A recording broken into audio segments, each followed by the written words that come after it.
We apologize for the technical difficulties we've had, as that makes a three-pointer, another three-pointer for Florida State. They have made 7 in this game. We've had some audio and visual problems in this new way of broadcasting basketball, but it hasn't bothered Florida State as Barnes' highlight reel continues, and the dance after.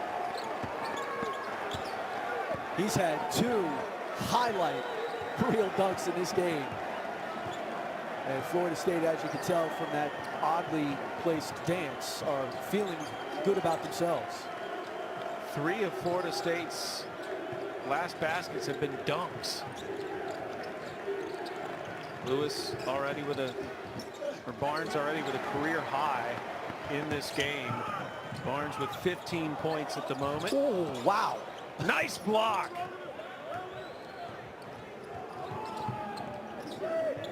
And the Gators trying to end this scoring drought. Trey Mann will take it in and finish. Yeah, he's going to have to take over. They're going to get back in this game. As we said, they need to find somebody who's going to put the ball in the basket.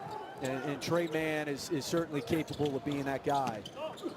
It is 59-43 at the moment. Florida State out in front.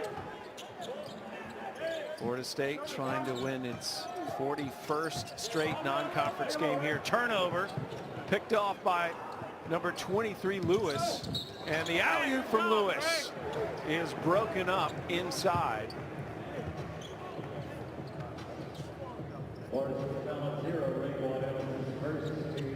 Evans gets called for the foul. That's his first. As the Gators continue to try to manage themselves without Keontae Johnson, who is last, we've been told, in the hospital in critical but stable condition after a medical crisis in the first half.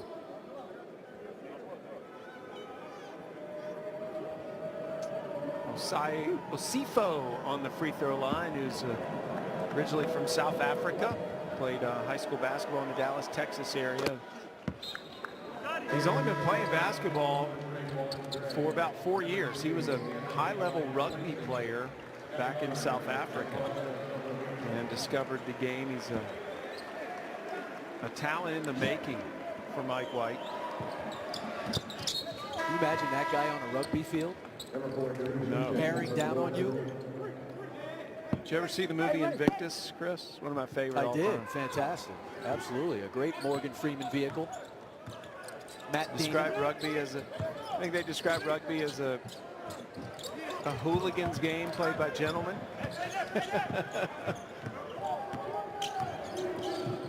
One of the great films of all time. I'll tell you, it's not a sport that's played by people that look like me. For a good reason.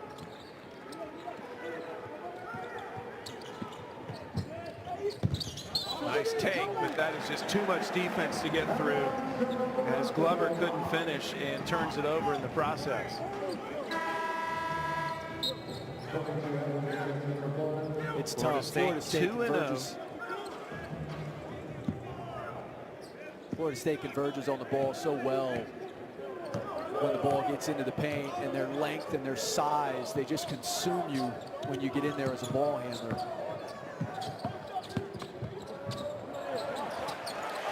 Nice movement, and Barnes is the recipient, or Gray the recipient, of a beautiful pass. And Florida State just continues to get better. Well, they're running this weave action in the half court, and here just an early offense, and that penetration has killed Florida. There, the early offense in the half court, they've been running this weave action that's, you know, really intended just to get the opportunity to drive the basketball, and so unselfish. Florida State's done a nice job getting into that paint and finding drop-offs and scores.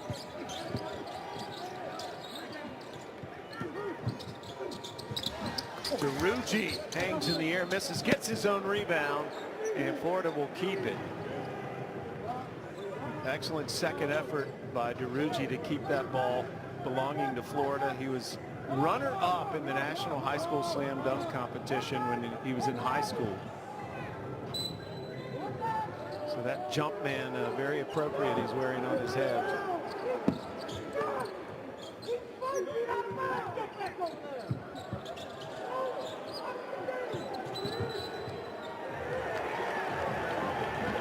And Lewis turns it over.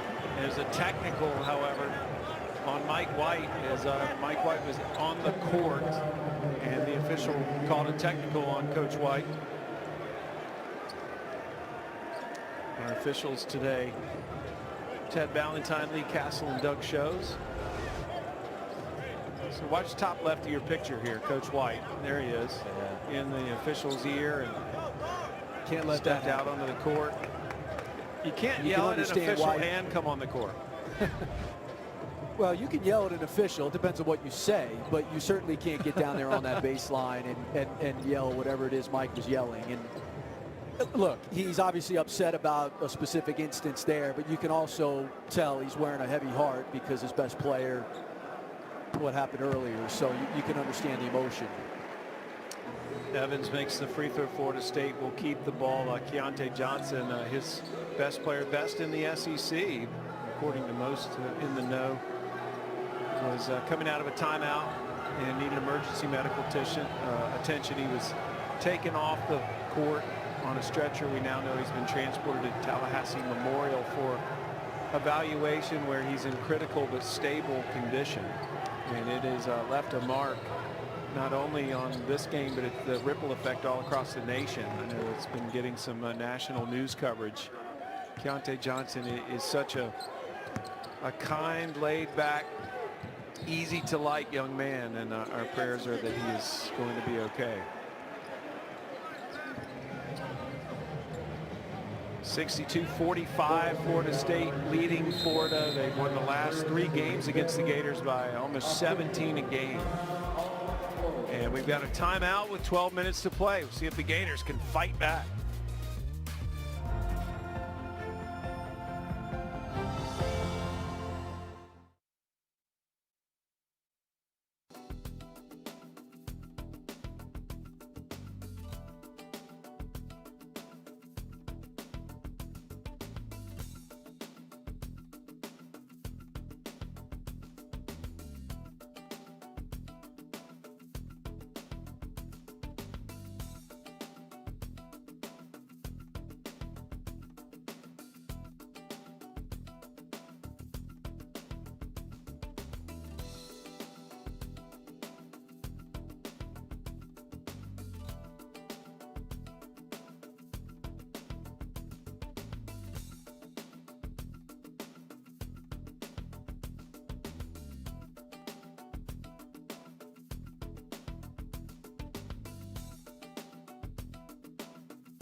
Dear Victory, we once had a very dear friend.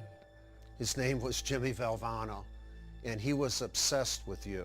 26 years ago, Jimmy gave a speech that changed the world. We didn't think he'd be able to get on stage. We thought we'd bring him up the mic. He told us plain and clear, Get me on that stage. that speech was his final, most important victory. Don't give up. Don't ever give up.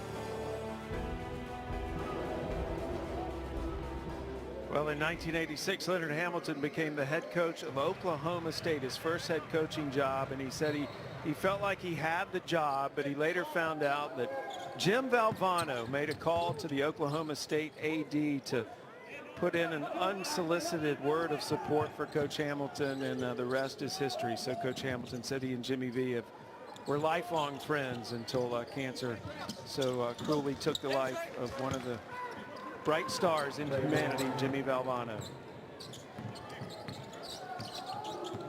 We've heard Coach K tell the story. He flew up that day, the day of that speech, with Jim Valvano, Jim's wife Pam, Coach, and his wife Mickey Krzyzewski flew up that day with the Valvanos. And as Dickie V says in that thing there, you know, they didn't know if he was going to be able to get up on stage. That is absolutely 100% the truth, as Coach K tells it. It was a real struggle on the flight for Coach Valvano, and somehow he summoned the strength to get up there and put on that performance, which will live for eternity. But just the strength of that man, and even just that one moment to be able to do that, it's quite a story. Loved Coach K's little read that he made there. He was talking about victories and that Coach Valvano was obsessed with them, but he was also obsessed with the people that he came in contact with. He was one of those rare souls that if you ever met him, no matter who you were, he made you feel like you were the most special person in the world to him at that moment. Gators trying to fight back. Castleton with a nice move in the paint.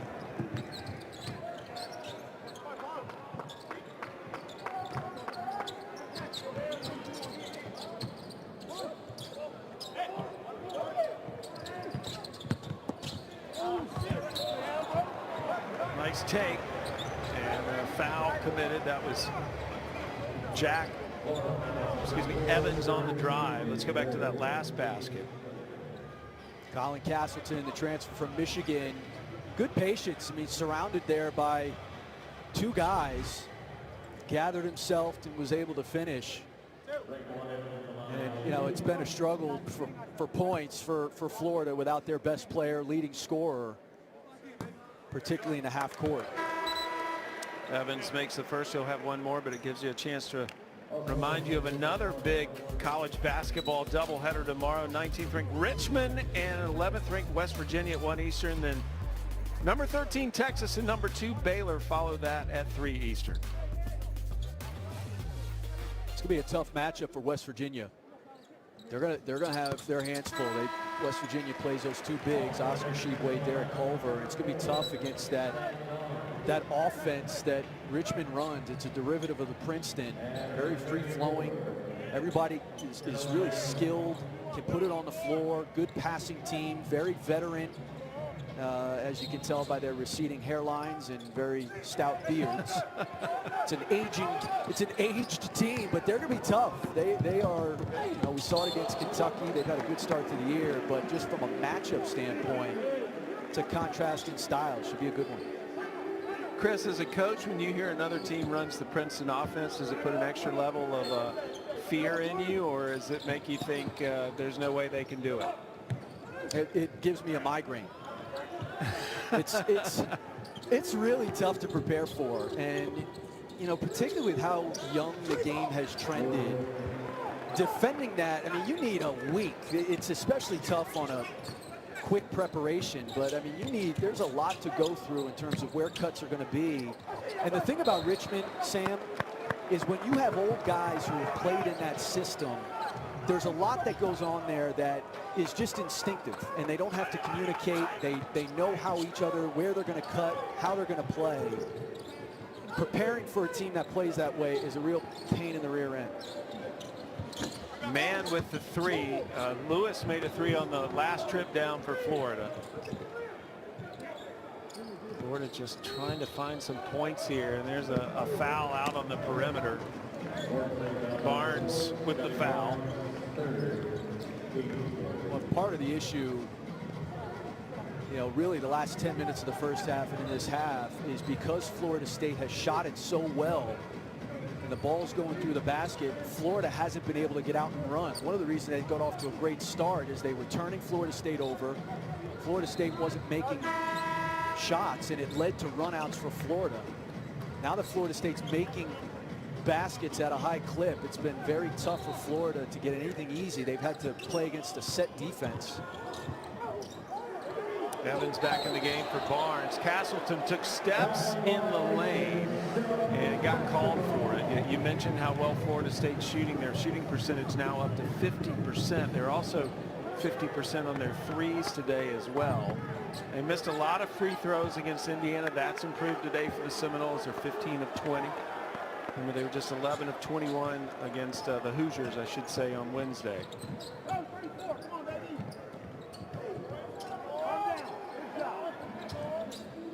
Under 10 to play here in Tallahassee. Evans. Look for Walker to go one-on-one with Castleton, and he draws the foul.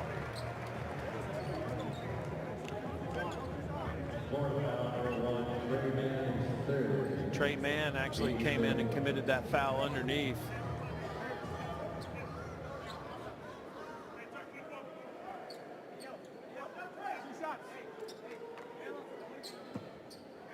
Walker could finish his career at Florida State as the winningest player in Florida State history. Current winningest player in that program's history is actually Trent Forrest, who just turned pro. Forrest had 104 wins during his career, but Walker could finish with that distinction. He had 78 coming in. Well, that was what was interesting about the Indiana game. As it came down the stretch, they've always been able to rely on Trent Forrest for clutch plays. I mean, he was the guy who took and made big shots at the end of games. MJ Walker, we talked about Scotty Barnes and what he did in overtime. MJ Walker hit 2 big threes at the end of regulation. Always seems like the brighter the lights, the better MJ Walker plays. You mentioned Trent Forrest. He signed a 2-way NBA contract. Ingom with his second bucket. Forrest signed that 2-way contract with the Jazz, and that will count as Ingom commits the foul. It's a chance for a 3-point play for the Gators.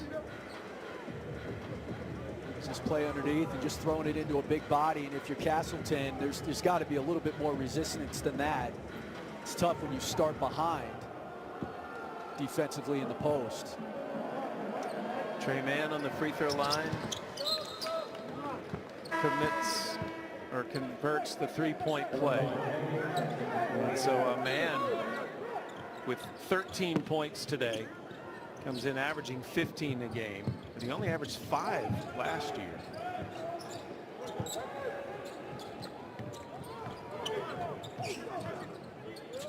A 13-point Seminole lead. At least to this point, Leonard Hamilton's done exactly what he wanted, gotten a lot of guys in with experience to prepare for the ACC schedule, which starts on Tuesday for Florida State against Georgia Tech. Wilkes drew that foul from Osifo. It will be Florida State's ball out of bounds.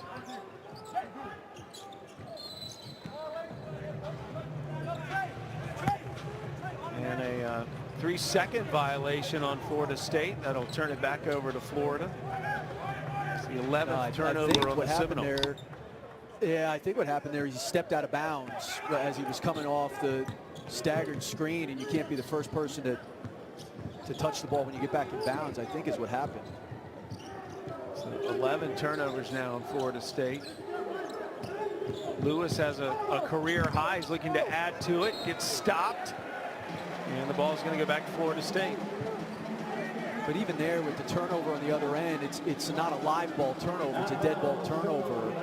So if you're Florida State, you're up 13. We're closing in on 8 minutes. You get to set your defense, and it's been a struggle. Again, Florida playing without its best player, just a heavy, heavy moment early in this game that they're dealing with. So you understand some of the struggles in the half court, but it's, you know, they've been searching. Scotty Lewis has been there at moments. Trey Mann has found some moments here in the second half. Niles Lane in the game for the first time, number 44 in white. He's a freshman out of New Jersey. Wilkes knocks it down. They call him the best shooter on the team, and that's a good reason why. That was smooth.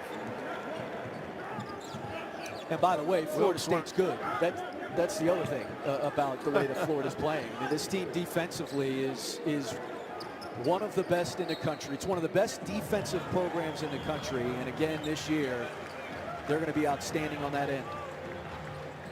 Well, Wilkes has pushed the lead up for Florida State. Wilkes, who took up boxing during the quarantine, looks good there.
Scotty Barnes is going to be one of the most dynamic players in the entire country. The guy's not afraid, as a freshman, to be a voice. Coming in as one of the most highly touted players to enter the Seminole class. A lot of pro guys have got him as a top 5 pick.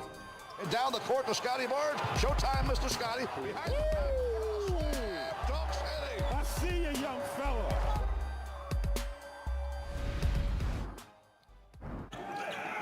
Well, he's certainly impressed us today, Chris. He has. He's had 2 monster dunks. This was the first one. And you see the emotion from the freshman. You know what's interesting, Sam? Leonard Hamilton has had a lot of really talented freshmen over the years.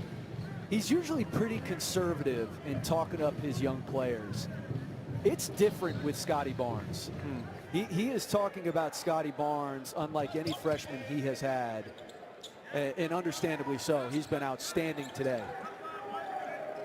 And Barnes is just a delight to be around. He's very humble with his greatness. Nice steal by Walker, and then stolen back on the other end by Appleby. And shot clock expired because technically it was still Florida's ball. And so it'll be Florida State's basketball now. But getting back to Barnes, one of the things I noticed there, both these programs, by the way, are known for their strength and conditioning programs, but just the difference physically in Barnes now as opposed to some of those high school highlights from last year. He is chiseled this year. Koprivica has it swatted away. Nice block by number 5, Omar Payne. That's what Payne 7 gives foot, them. 5.5-inch wingspan.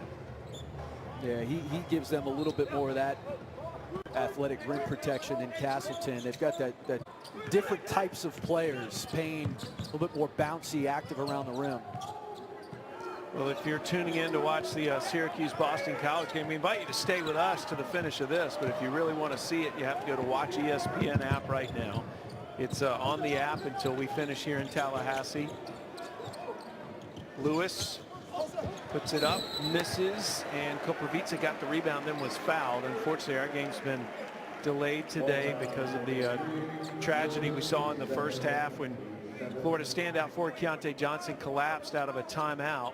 He was rushed to the hospital where we've been told he's in critical but stable condition. And Mike White has done a magnificent job just getting his team back mentally focused on the game, and they were allowed to process that for a while. The officials were very slow to restart the game after Johnson was taken off on a stretcher. This is a Florida team undefeated to this point in the year, 3-0.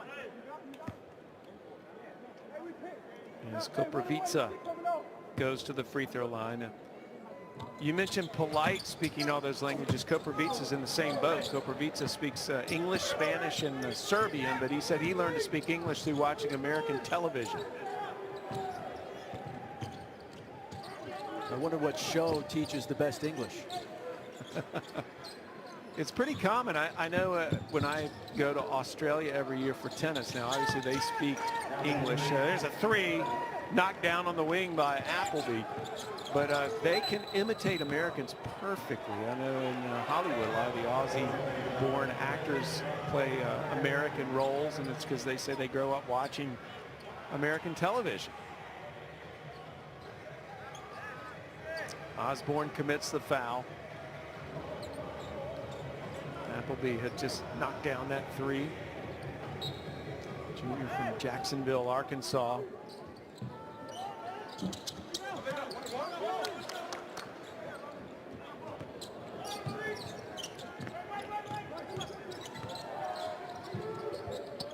Barnes back in the game for Florida State, number 4 in black with the ball now.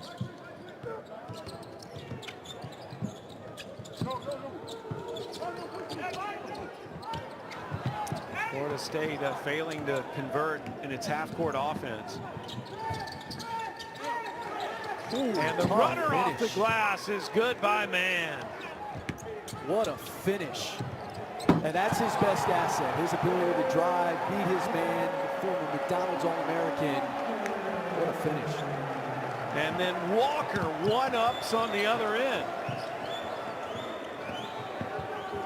Well, fantastic highlights is, man, now that's a little too ambitious.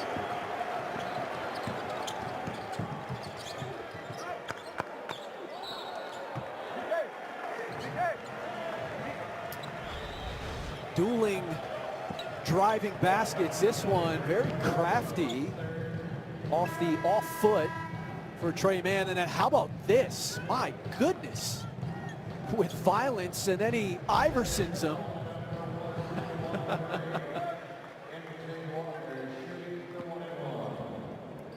Walker also drawing a foul. And we'll go to the free throw line. MJ from Riverdale, Georgia. Have you ever been Iverson, Sam Gore? Actually, I was in high school, and it was by a former Duke player. You'll love this, Robert Brickey. As Ricky dunked on me in a game and then stepped over me, and then he turned around and lifted me up with both arms and hugged me, and it was quite a moment. One of my least favorite. Thanks for bringing that up. Haven't thought of it in 20 years.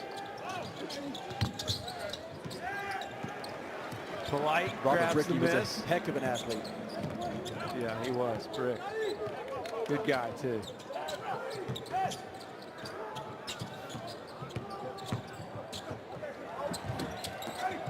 Barnes on the drive, misses, and Florida a chance to chip into this Florida State lead, which is 15. Lewis has had a career day today.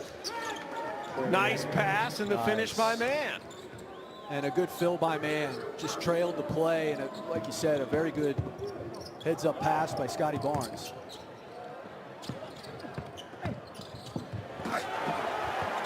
Open for the dunk. That is number 10, Malik Osborne. Our first chance to call Osborne's name today. There's a couple of uncles that played football for Bobby Bowden at Florida State. And a good hustle by Ballard to get in on the mix. Both teams competing hard, but Florida State with the advantage.